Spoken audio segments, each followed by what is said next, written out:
এবার ভারতের বিরুদ্ধে সামরিক অভিযান শুরু করেছে পাকিস্তান।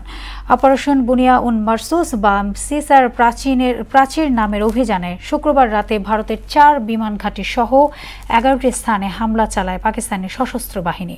এর কিছু সময় আগে পাকিস্তানের 3টি বিমান ঘাঁটিতে ক্ষেপণাস্ত্র হামলা চালায় ভারত। অগ্নিগর্ভ পরিস্থিতিতে সংঘাত বন্ধে মধ্যস্থতার প্রস্তাব দিয়েছে যুক্তরাষ্ট্র। বিস্তারিত কাজী শাহরিনের ডেস্ক রিপোর্টে। পহেলগাম হামলার জেরে অগ্নিগর্ভ হয়ে উঠেছে পাক ভারত পরিস্থিতি। অপারেশন সিঁদুর নামে ভারতের সামরিক অভিযানের পাল্টা হিসেবে এবার অপারেশন বুনিয়ান উন মারসুস বা সিসার প্রাচীর নামে অভিযান শুরু করেছে পাকিস্তান।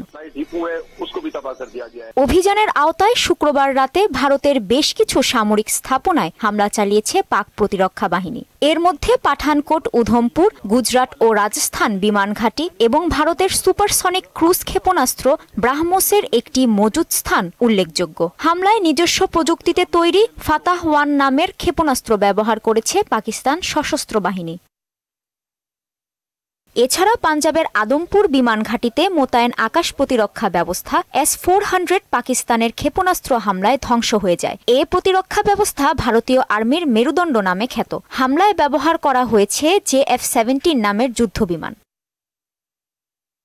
পাকিস্তানি হামলার কথা স্বীকার করলেও S-400 প্রতিরক্ষা ব্যবস্থা ধ্বংসের দাবি নাকচ করে দিয়েছেন ভারতীয় পররাষ্ট্র সচিব বিক্রম মিশ্রি। এক ব্রিফিংয়ে তিনি জানান, শুক্রবার রাতে 26টি শহর লক্ষ্য করে ক্ষেপণাস্ত্র ও ড্রোন হামলা চালিয়েছে পাকিস্তান। এর মধ্যে ভারতীয় প্রতিরক্ষা বাহিনী বেশ কিছু ড্রোন ধ্বংস করে দিয়েছে। ব্রিফিংয়ে বিক্রম মিশ্রি এও বলেন, ইসলামাবাদের সঙ্গে কোনো রকম উত্তেজনা চায় না দিল্লি।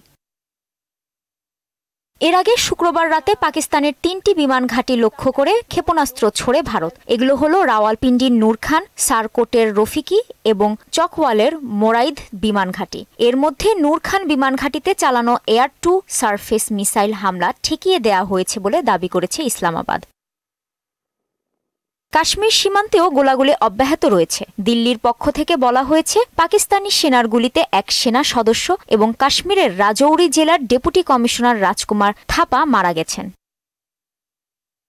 রক্তক্ষয়ী যুদ্ধের পথে হাঁটতে থাকা ভারত পাকিস্তানে শান্তি বজায় রাখার তাগিদ দিয়েছে মার্কিন পররাষ্ট্র মন্ত্রণালয়। সংঘাত নিরসনের মধ্যস্থতার প্রস্তাব দিয়ে পররাষ্ট্রমন্ত্রী মার্কো রুবিওর মুখপাত্র জানান, রক্তক্ষয়ী সংঘাত এড়াতে গঠনমূলক আলোচনায় দুদেশকে সহযোগিতা করতে প্রস্তুত যুক্তরাষ্ট্র। কাজী শাহরিন, মোহনা সংবাদ।